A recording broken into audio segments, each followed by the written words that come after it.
ultimately your life is a product of the choices that you're making. And you can only end up where you want to be if you can start making good decisions today. And one of the best decisions that you can make is to really give time and space to the Father to just show up in your life in a really powerful way.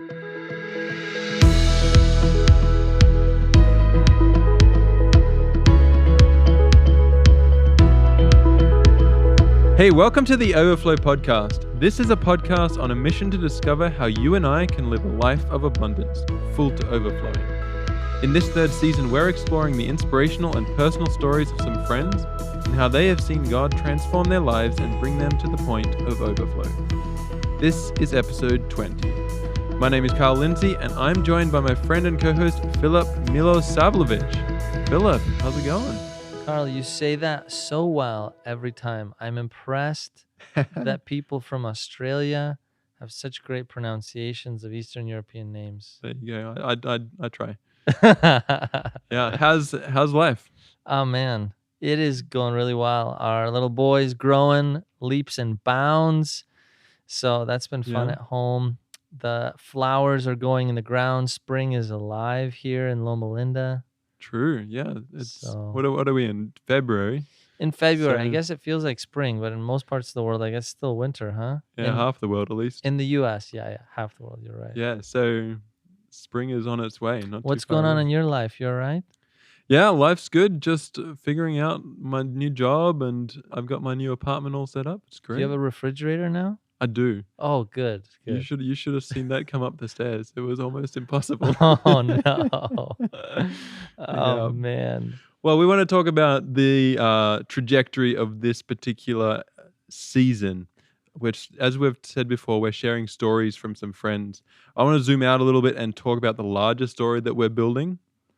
Let's go back. Episode 17, we started this season with Serena, who had called herself a Christian all her life, yet was struggling with guilt and shame until she was reintroduced to God's redeeming grace.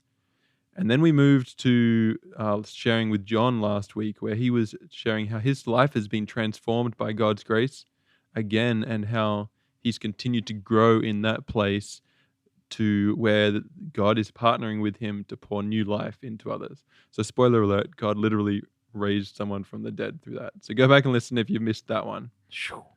Today we have Shantel Smith on the podcast. She's in a chapter of her life where God is truly expanding her territory, and she talks about how she's allowed God to do the deep work of healing the wounds life has left her with. So we'll come back to that in a moment. But I want to encourage you, if you're just joining us for the first time this episode, stick with us through this season. We're continuing the bigger story over the next few weeks, asking the question, where do we go next? When we're chasing this overflowing life, what do we do next? So, Philip, you interviewed Shantel for this episode. Tell us a little bit about her and where do you know her from?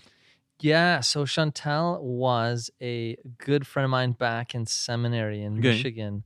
And we were buds out there. And she was just such a fun, loving woman. She had such exuberant energy.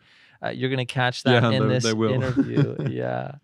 So she was just full of life, and she always had such creative and thoughtful, innovative ways about thinking about God and her walk with God. And I just kind of followed her life over these last 10 years. She was a pastor for a season, and then has more recently taken the role of being a comedian, actually.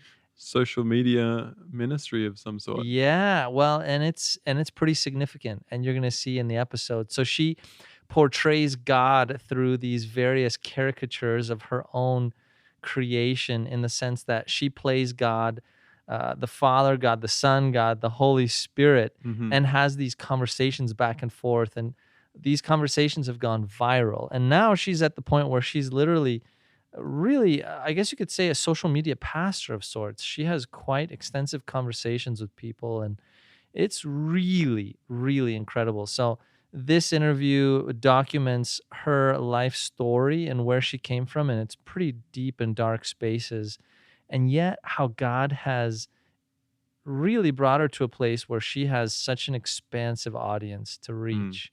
And it's not done yet. She's in her early 30s, and she's going places. I really, really believe that. That's great. Well, let's play the interview with Philip and Shantel.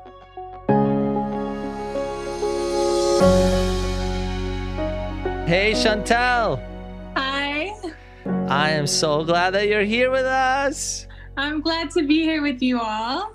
So some people maybe know you through TikTok. They might know you from the funny videos that you do on Instagram. So I'm so stoked to have you and interview you here today. Tell people a little bit about yourself. What are you up to? What's going on? I mean, I'm pandemicking like everybody else. I'm quarantining like everyone else. I am a brand new entrepreneur as of 2021. I am doing this thing with God. He asked me to leave traditional ministry. I'd been a pastor in ministry for, I want to say 10 years. I was in pastor in ministry for about 10 years. And wow. And now I'm not doing that anymore. God called me out of that to do something completely different. And so, I'm just sinking deeper in my relationship with God, and I'm just serving from a new place and just journeying, just doing life over here. Love it. Now we're going to get more into that story. So the Overflow podcast this season is just all about stories. And I want to just hear a little bit from you from this one TikTok video that you did. The lyrics started where how does it go? I started at the bottom, now we're here. Yeah. You are so funny. Philip, you have not changed since seminary at all, by the way. I just want you to know that. You've not changed at all. Oh, man. Yeah, no, I know the video you're talking about. I did it to a song. I can't remember what the name of the song is, but I know it's one of my reels that went a little viral. Yes. So it was just like, it was my testimony in 30 seconds, pretty much. If you can even imagine like squeezing all that God has done in your life and to bring you to the point of meeting him and knowing him, like all of that in 30 seconds, like that's pretty much what I did. Yeah. And you so, did. I just put like little things that happened. And the whole idea behind the video was that like, it starts slow and somber and like, oh no, like this sounds awful. Like what kind of life was she living? Poor girl. Yeah. But then the beat drops and it changes. Yes. And it's like, look what God has done. Yes. After I met God, all this change, So I really enjoyed that reel. I really enjoyed that little video, that TikTok video. And so, that's the story behind it. It was powerful though. Now I want to break it down a little bit. Talk to us about just your life's journey and how you got to a place of actually overflowing now. So start us at the beginning. Yeah, I would say that I came from a broken home. Like my mom battled with an addiction to crack cocaine, and my dad battled with an addiction to gambling. And so my childhood was pretty rough. It was pretty traumatic. There's a lot of trauma. There's still a lot of trauma that I'm working through with the Lord. But I ended up being, sexually abused when I was really young as a result of just neglect. And then I was placed in the foster care system, and they took me away from my mom, placed me in foster care for a while. And I bounced around from group home to group home. And then eventually I got mixed up in the wrong crowd.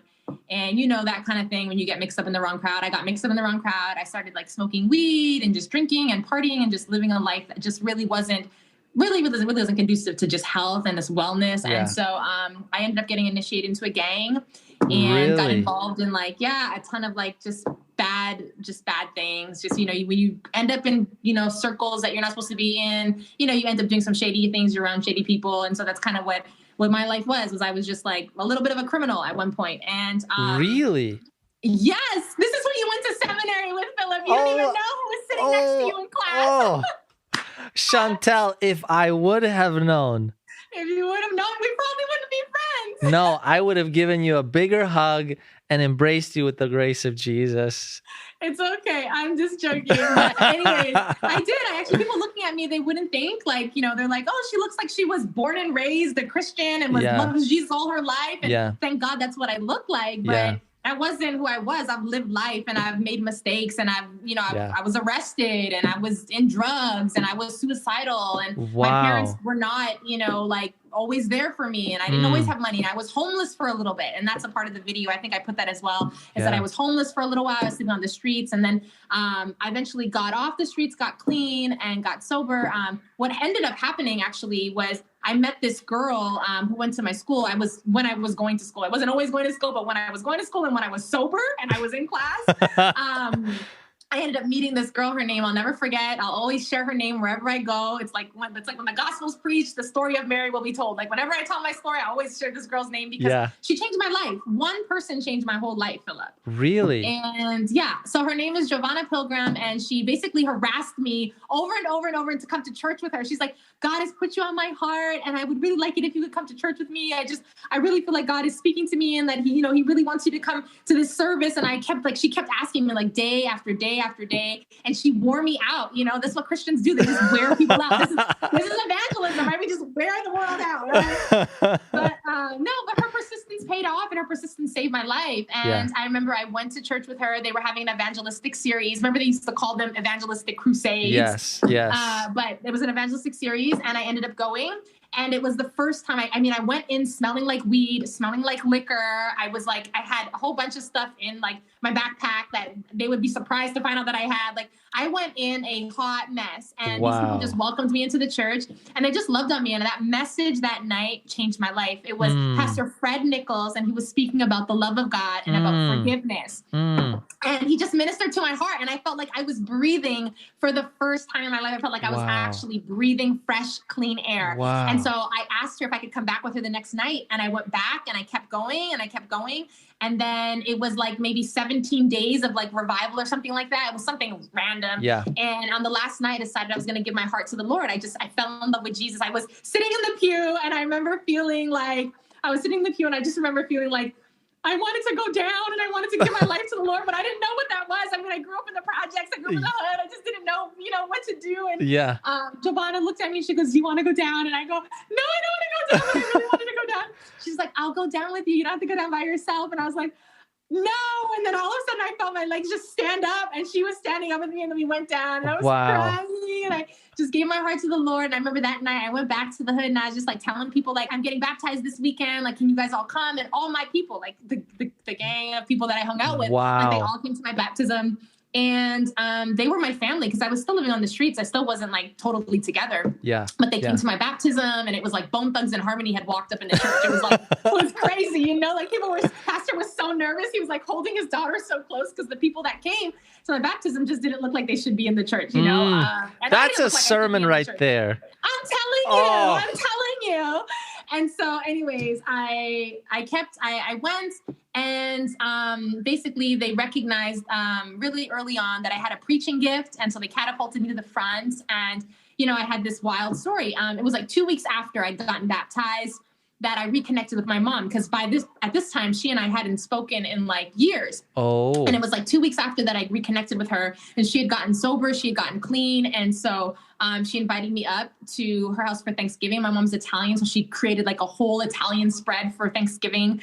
And my cousins were all there. And, I was telling her that, there were certain foods that I couldn't eat anymore because she had made pork chops and lamb and all this stuff. And I was like, Mom, I just can't have that anymore. And she's like, why? I don't understand. She's Italian. She's like, mangia, eat. And I'm like, no, I can't. And she's like, why? I'm like, because I got baptized in this church, and then, we try to keep the dietary laws. And she's like, oh, what church did you get baptized in? And I was like, this church called Perth Seventh-day Adventist Church. She's like, oh my goodness, are you serious? And I was like, yes. And she found this old video cassette of me being dedicated in that church when I was a baby. Whoa. Yeah, the exact same church that I was baptized in was the exact same church I was dedicated in as a child. Wow. But I had no idea. So it was this full circle moment with the Lord, and that moment where I knew that like I had just never been walking alone, that God always been with me. Wow. And in the video, like I saw people that were in the church to that day. So of course I got to share the video with them, and they all like rejoiced. They were like, man, this is a daughter that has been lost and has now come home. You know how church people are. They're so dramatic, right? They're like, she's a prodigal daughter, And so that was my full circle moment. That's how I ended up in a space of like real healing and recovery. It was because when I recognized in that moment that, I have never been alone, not for one moment, not for 1 second. Like God has always been with me, because this is this full circle moment in my life where he had brought me right back to the place where it had all started. My mom told me that my dad's parents wanted to have me dedicated as a child. So they came up from Jamaica and had me dedicated at that church as a baby. And so it was just this really wild story. And there's so many things that I could get into that were just like, whoa, that's eerie. Like God is really at work here. But long story short, I ended up going into like, went through recovery and got rehabilitated and just like, basically got off the streets. And I started like serving in the church and like really getting into like the word, and just had a hunger for the word, had a hunger to serve, had a passion for Christ. Yeah. And and I mean, that's kind of how I ended up in a space of being like saved and living from a place of overflow is different from a place of being saved. Yes. But this was my first real like moment with God where I was like, man, like my life doesn't have to be what it was. Yes. And of course, knowing that God was always with me opened up more questions for me, because there were all these terrible things that had happened, and yet he was still with me. And it's like, well, how did these things happen if you were with me? So of course it opened up more questions, but that was the beginning of like the depth of relationship with God, I would say, for sure. Wow. That's a mouthful. I'm sorry, but you asked me a question. I'm answering your question. I wish I could break down so many things that you just said. So many things, right? You've lived 10 lives in 100. Okay, let me just go back just a few things before I want to go on to your social media conversation here. But how did you end up in a space where you were homeless, and how did you get off the streets? Yeah. So I was in the foster care system for a while, and then my dad came back from New York when he heard that I was taken away from my mom. Yeah. And then I went to live with him for a while, but our relationship was really strained because I blamed him. I really blamed my dad. I was a very angry young woman. I blamed my dad because I thought like, man, if my dad had been here, I probably wouldn't have been sexually abused. I probably wouldn't have been like neglected. I probably wouldn't have been physically abused. Like all these things wouldn't have happened. So I had this like anger towards my dad. And my dad, when he looked at me, I reminded him a lot of like just the heartbreak and hurt between him and my mom. And so the relationship between my dad and I was really, really strained. And we just didn't get along. And I eventually left home because he kind of started this new family with this other individual. Yeah. And our relationship has gotten much better since then, but I'm sorry, it's a spoiler, but I just want to make sure whoever's jumping on just knows that, Yeah. But at that point, like our relationship broke. And so I went and lived with a guy that I was seeing at that time, who was in the gang that I was associated with. And we lived together for a while. And that was a really physically abusive relationship and just wasn't really healthy. And so then as a result of that, like as a result of the abuse, I ended up on the streets, like not because he kicked me out. And so then I just had nowhere to go. I remember staying with a girlfriend of mine, Norlia, and a couple others, like couch hopping. And then eventually it was like I was sleeping in the school where I went to school and no one knew. And so there was just kind of like, that was my experience. Wow. And that was hard. And then when I found myself going to church, when I found like, honestly, that whole like kind of after I got baptized, they appoint you a spiritual guardian in our communities of faith. And my spiritual guardian was Nadine Nicholson. And she basically took me in off the streets, and she made sure that I was like eating a good meal every night and had a roof over my head and had clean clothes to wear. And she really helped get me like on my feet and just clean. And so then eventually I went to live with my dad again for a while, but then that relationship didn't work again. Yeah. And then I got a job, and I was working 3 jobs. I was going to high school and college.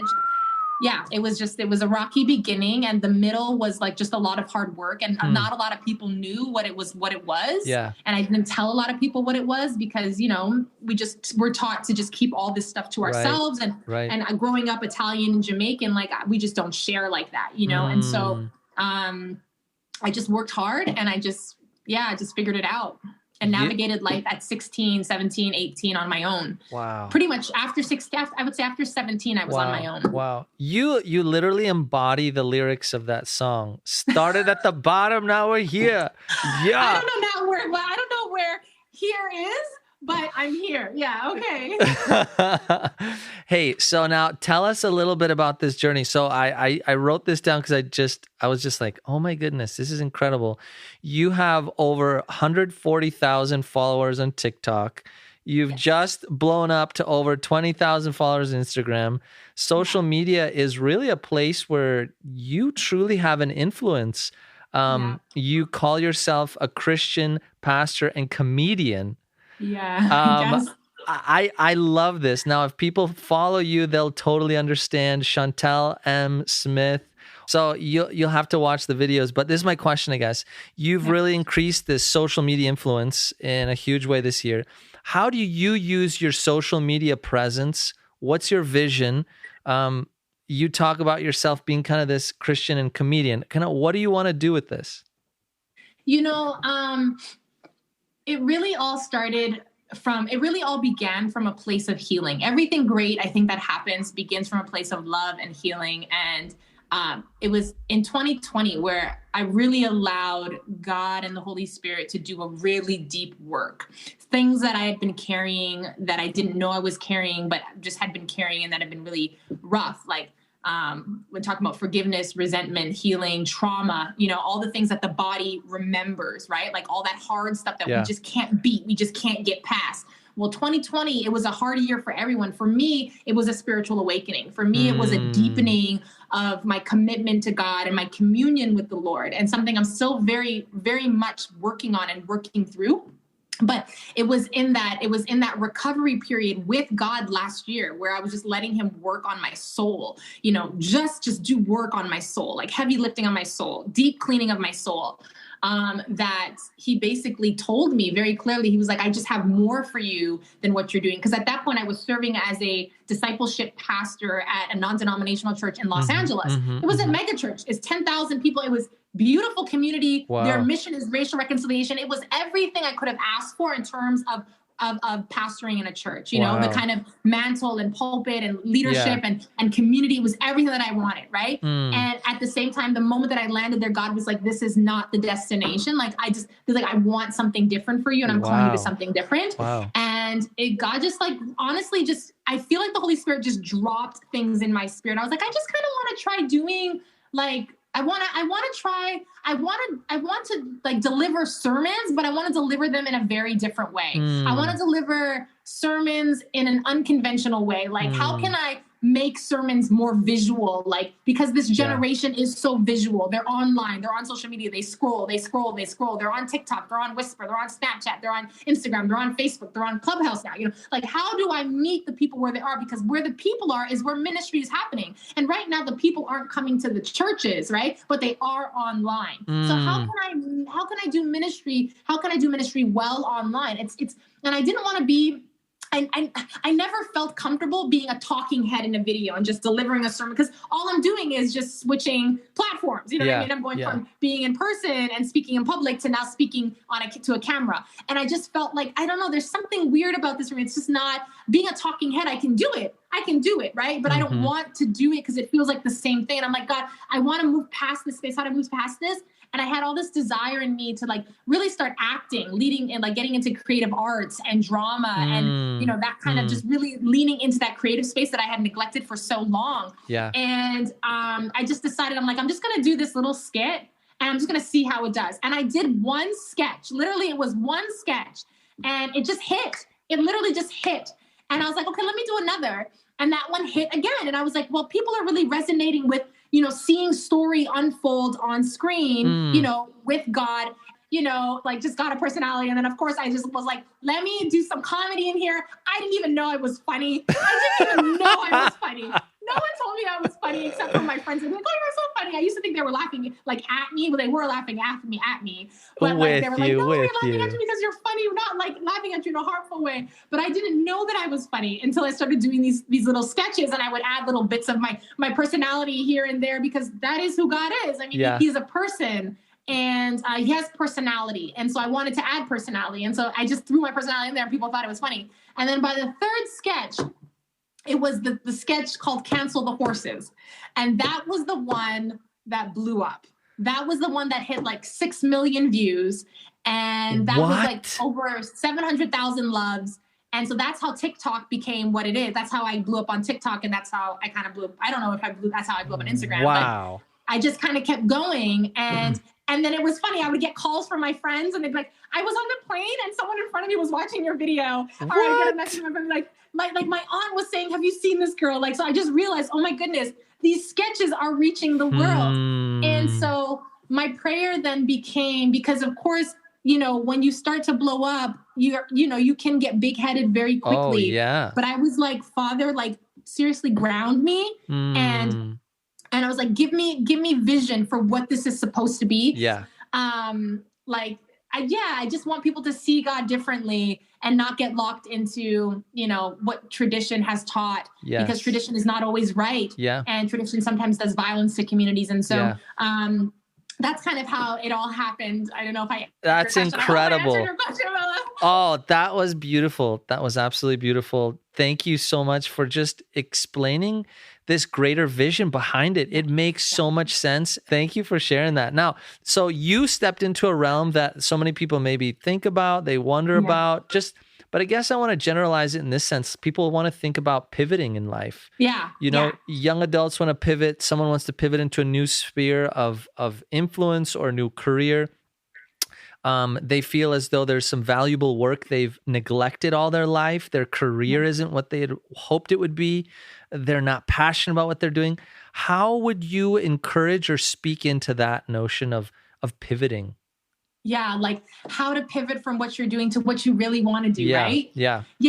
It's scary. It's so scary to leave what's comfortable. It's so scary to leave what we know. It's so terrifying to leave what is convenient and what we've studied for and what our parents have expected us to do and walk. And it is terrifying. I mean, my dad asked me, like, what are you doing for money? Like, what are you doing right now? Like, how are you living? And I'm like, I don't know, Dad. I'm just like, I'm honestly walking in obedience right now. Like, that's all I know is that I'm walking in obedience, and I've never been this happy. I've never been this successful, and I've never been this satisfied. But now all of a sudden that I'm doing this non-traditional thing, like I found my wind.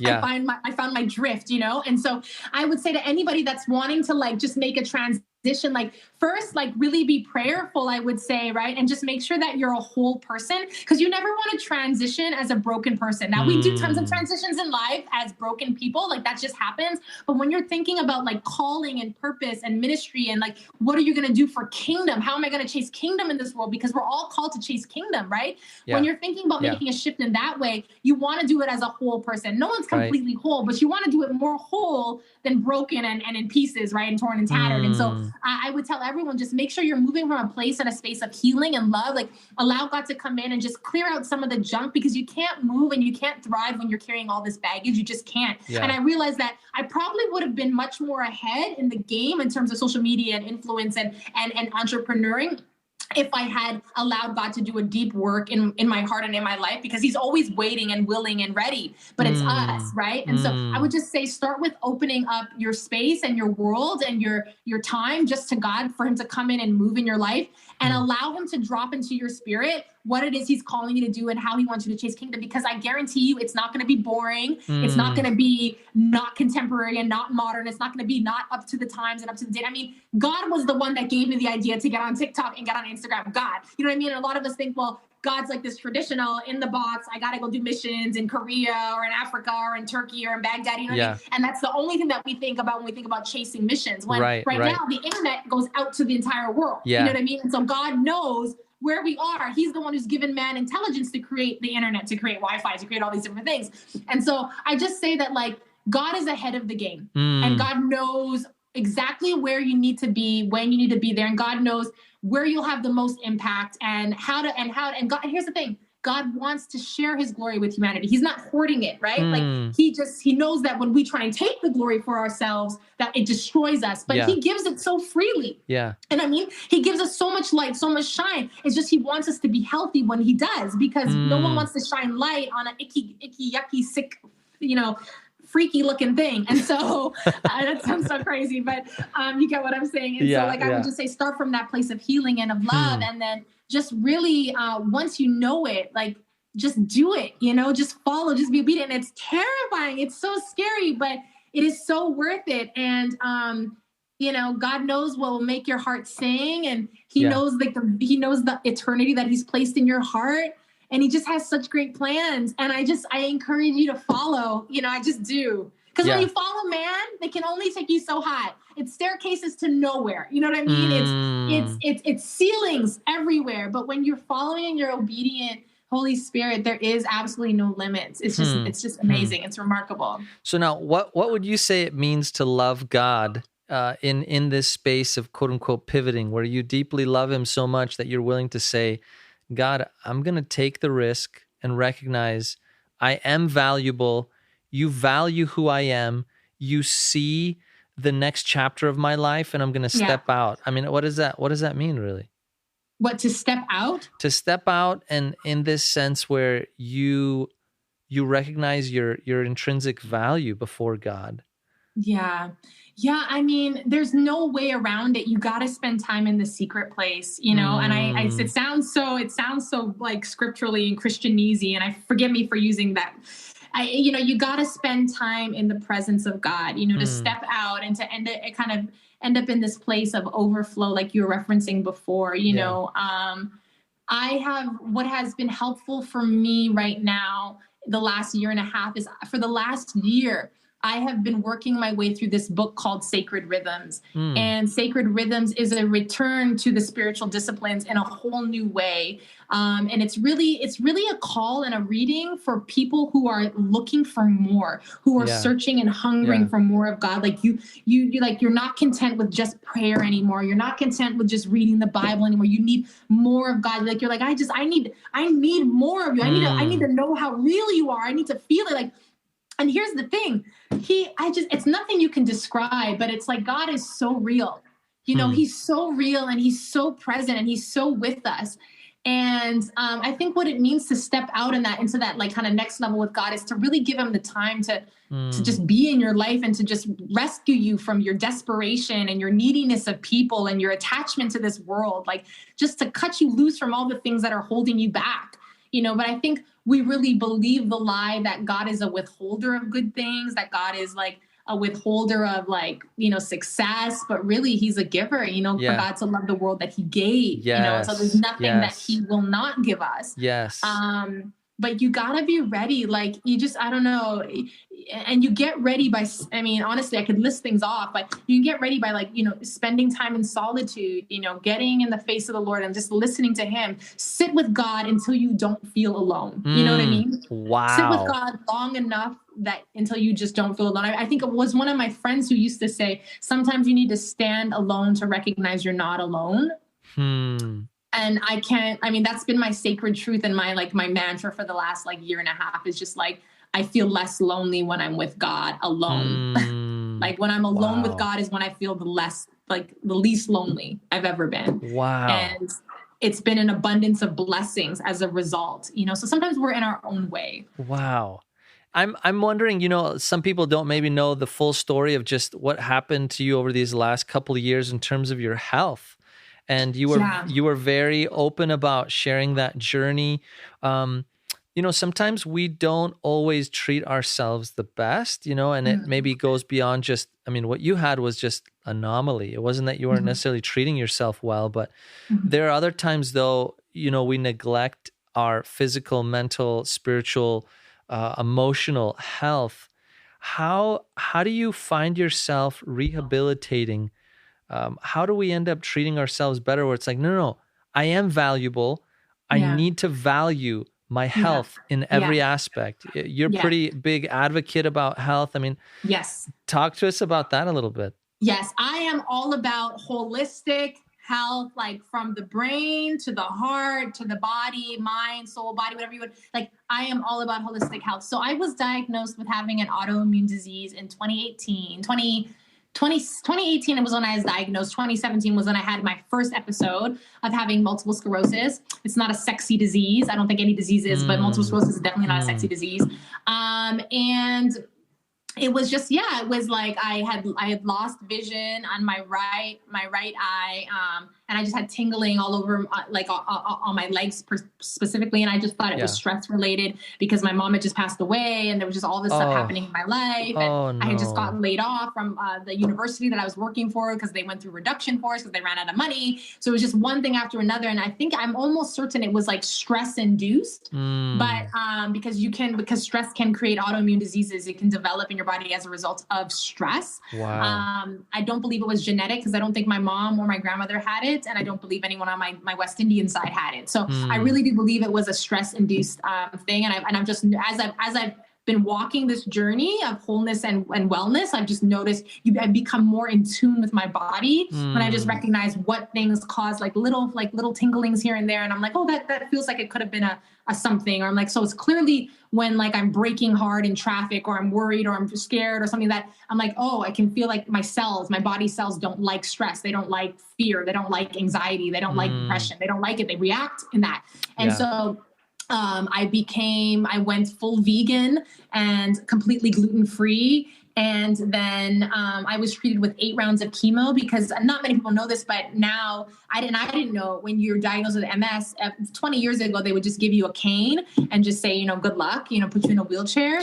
But now they have the methods to treat it and to stop it. Wow. And so they just have to catch it at the right time because once damage has set in, it's in. So I was blessed, honestly, to find a phenomenal neurologist in the DMV area. I was at Johns Hopkins and they deal with neurology. That's the thing that they do day and night. And they caught it just in time. And I was treated with 8 rounds of chemo, which was super aggressive, but my neurologist was like, I want to stop this right now.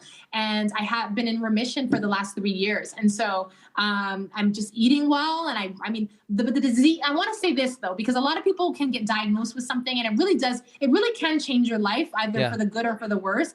For me, my diagnosis was a very positive thing because it made me healthier. I mean, before I was diagnosed, I wasn't running, I wasn't eating well, I wasn't living well, I wasn't into self-care at all. But after I was diagnosed, I run 5 miles every day. You know what I mean? I have like maybe 6 cups of kale and collards and spinach every single day. Like, look at this skin here. So like that's the greens. Okay, I was noticing that. I'm just joking. You're so silly. I was like, that's very nice skin. No, I'm just kidding. I'm kidding. But I eat a ton of greens and I try and stay away from gluten. I'm not perfect with that because I love me a vegan donut. But I'm really mindful of what I put into my body. And I'm very careful of the kind of people around me and the energy that they carry. I do believe in energy. And I do yoga. I meditate, on the word of God. I make God my intention. I set Christ as my intention when I get yoga. And I meditate and I try and bring the fear and the stress and the anxiety down because the longer that I've walked in this like post-diagnosis time in my life, the more I've realized that I do believe that my diagnosis was directly linked to stress. And so living stress-free and bringing that down is like key to like just not having a flare up. And so I haven't had a flare up, but whenever I do feel a little bit of stress, I feel certain things act up and then I just, I pivot. I'm like, okay, I'm going to run. I'm going to get that stuff out of my body because the cells don't like stress. You guys, stress kills. I'm telling you right now, if you are stressed out, figure that out, get on the treadmill, go for a walk, because your cells do not enjoy stress. They scream. They literally scream under the microscope. I think there's so many people right now who are feeling really stressed and insecure about the future. And so I think you're really challenging us to recognize, hey, you need to have a plan on how you're going to deal with this. You need to seek wholeness and health. I love it. And here's the thing, we do live in such a stressful, scary, terrifying time. I just really want to affirm that. We are living in a very terrifying time, right? And that is true.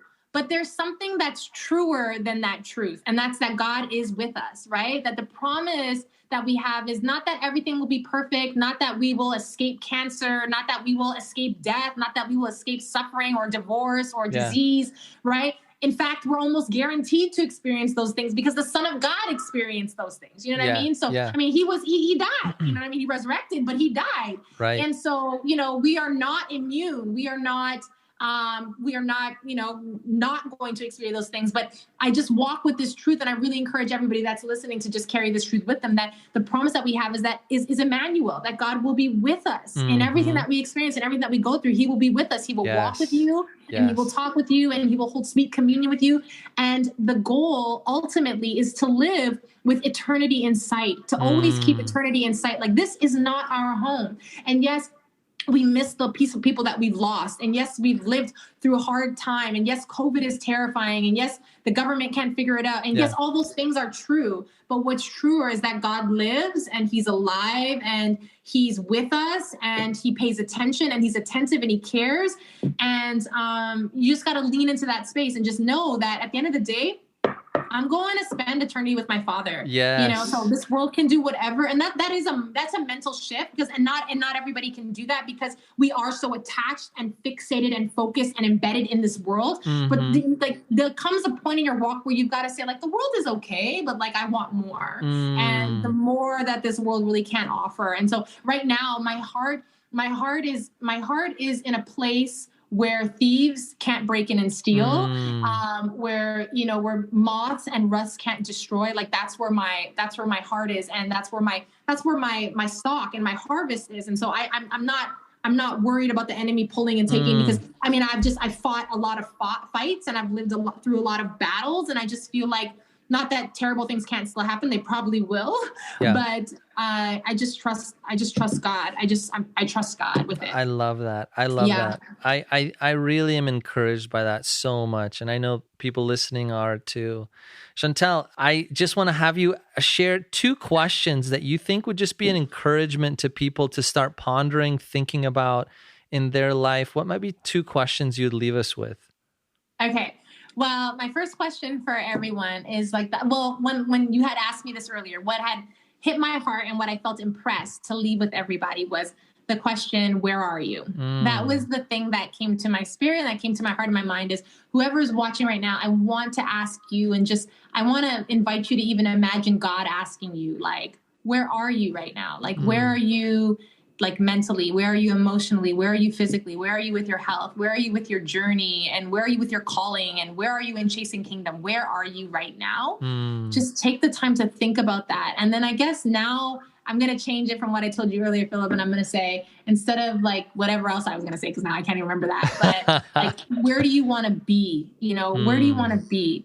And I don't want you to just think earthly, but I want you to think like in the cosmos, like where do you want to be in this cosmic war that we're in? Where do you want to be in the universe in terms of kingdom chasing? Where do you want to be at the end of time? Do you want to hear well done? Are you okay with like eternal rest? You know what I mean? Or whatever happens at the end. Where do you want to be? Because ultimately your life is a product of the choices that you're making. And you can only end up where you want to be if you can start making good decisions today. And one of the best decisions that you can make is to really give time and space to the Father to just show up in your life in a really powerful way and just wreck you and ruin you and redeem you and restore you. And like, he just wants to do this massive work. And so I just encourage you to create space for God. That's awesome. Hey, now, if people want to connect with you, if they want to support what you're doing financially, even, how do they do that? How do they connect with you, Shantel? Yes, if you want to connect with me, I am all about the dialogue. I'm all about the community. You can follow me on Instagram. I'm usually pretty good about, being in my comment section and responding to people. And if you have serious questions about God, like that's a thing that I do in my DMs as well. So you can slide on into my DMs. If you want to support what I'm doing and how I'm chasing kingdom, you can jump on Patreon. The link is in my bio on my Instagram page. And I would just welcome your support. You can become a $6 patron. You can support me chasing kingdom for $6 a month. Well, that is so cheap. We could all do that. We could all do it. You could all do it. I have no shame saying that right now. But also, like, just know, like, I'm here, and I appreciate conversation and dialogue. So I'm here for it. Now, okay, I want you guys to pray for her. Those of you listening, whatever you're doing, I want you to really pray for her that God would continue to, as the prayer of Jabez goes, that God would increase her territory, increase her influence. Truly, I'm so blessed to know you as a friend, grateful to have you on this. Shantel, thank you so much. Sister, love you, praying for you. Love you too. All right, bye. Bye, love you, Philip. Thanks for this.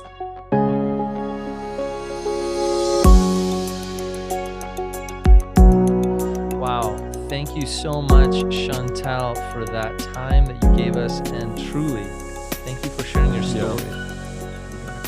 Vulnerability is definitely tough when you've come from a hard place, and ending up where she has, it is really, really amazing. I think I was blown away by the fact that she had gone through so many different seasons and Mm. stages in her life at such a young age. I mean, being in gangs and dealing with family issues, and then finding herself homeless, and then jobless, and then what is she going to do for school, and addiction. I mean, it was just so many things. And yet you see how God pulls us through every single season, and how certain people are placed in your life. I think that was the other important thing for me as I caught. There was Mhm. this woman who found her in that place, and she was obedient to hear the voice that beckoned her from And within. persistent. Yeah, Yeah. yeah, very persistent. Yeah. Absolutely. So when you have that annoying person in your life that keeps pestering you, you better be listening, because God might be trying to do something through that person. Yeah. The other thing there is that she ended up being baptized at the same church she was dedicated in. I And isn't that know. cool how God was kind of full circle Yeah, story? yeah, Just yeah. beautiful. Something that stood out to me was Wait. I gotta stop you there for a second. I actually thought that she would end up pastoring that church.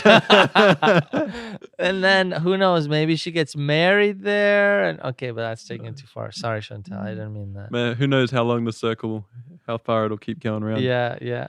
Yeah. So I thought I really appreciated that early on she really highlighted the idea that living in overflow isn't the same as just living in salvation or being saved. Mm, I think we can live in and be accepting of the gift of salvation, but then we can move further. That's what this podcast is about, moving further into that overflowing grace yeah. and letting him, like she said at the end, wreck us, ruin us, redeem us, and restore us.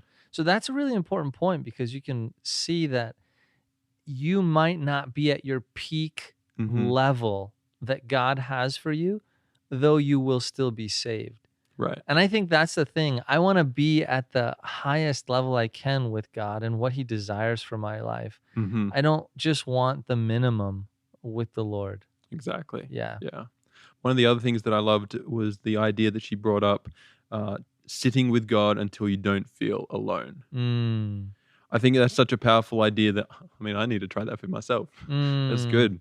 Because when we sit alone, it's too easy to ignore God's presence and dwell in our own thoughts and self-pity and whatever we've got going on.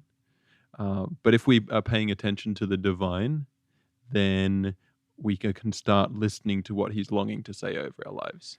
I was just so blown away by that thought. I mean, Carl, to sit with God until you don't feel Mm-hmm. alone. Uh, we live in such a generation that isolation, loneliness is so prevalent. I mean, I feel FOMO if I'm at home alone for like 5 minutes and I'm like, I'm missing something. I'm not here. This isn't right. And I just Right. leave. I literally will leave the house. My wife always jokes about that. If no one's at the house within 5 minutes, Philip's gone, you know? Yeah. And so just the thought that she expressed that, put into words something I have yearned for, but I haven't had the patience for. Yeah. You know, the notion that you would sit in a space, meditating, seeking, yearning for God to show up until you truly feel His presence. And I know you don't need to be a person that's based on feelings, but I think you definitely need to be a person that sits longer and Yeah. lingers Yep. in His presence. We're so easily distracted and convinced there's something better somewhere else that we forget God really wants to sit with us in this space and commune with you. So that was really big. I really appreciate that so much from Shantel. That's good. Yeah, well, thanks again, Shantel, for sharing with us. If you wanted to check her out on Instagram and see her, Shantel M. Smith is her Instagram handle. Shantel with an SH. It is funny. You guys, I kid you not, it is funny, but it is also powerfully moving. So take a look on Instagram or TikTok. That's where she's the most active. Yeah. Those questions she left us with. Question 1, where are you? It's like that question God asked Adam and Eve in the garden. Where do you find yourself right now? We need to be asking that of ourselves, mentally, emotionally, and spiritually. And then she said, where do you want to be? not just right now, maybe you're the other side of the country with your family or friends or whatever that looks like. Maybe you're longing to be on vacation in this COVID season. Mm. But where do you want to be with salvation in mind? This idea of the great cosmic conflict, this spiritual warfare that's going on. Where do you want to be at the end when all is said and done? Whose side do you want to be found on? Yeah. And if you want to catch the full interview that I had with Shantel, you can go to our young adult ministry Instagram here at the Loma Linda University Church at Praxis Ministry. And you can see the interview itself because it was recorded via video. So that would be kind of fun if you want to experience that too. But let me pray for us as we always do. I would love to bless you. Amazing God, would you speak into their life? Would you usher in to their heart and mind and understanding that you are there, that you're willing to move in their life, and that you want to take them somewhere deeper. You don't want to leave them in the shallows, but you want to enter into a space where there is life and color and meaning. And God, I pray that you would take us also from our past hurts into spaces of incredible beauty from those ashes. And Lord, today, I also want to just pray that you would release from us the hurts of the past, that we would experience the incredible future you have for us. And so now, may you choose to overflow.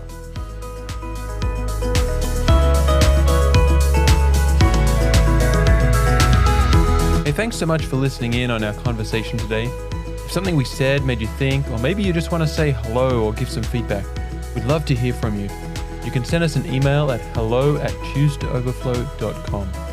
You can find us on Instagram at choosetooverflow, or check out our website, choosetooverflow.com, where you can find more content, including a reflection guide for today's episode to help you take the conversation further. That's choosetooverflow.com. We also want to thank the Loma Linda University Church for their support of this project. And if this was helpful to you, please leave us a review, share with a friend or three, and subscribe to stay connected. We'll be releasing new episodes every Monday. Thanks again for listening. We hope you choose to overflow this week. Let's chat again soon.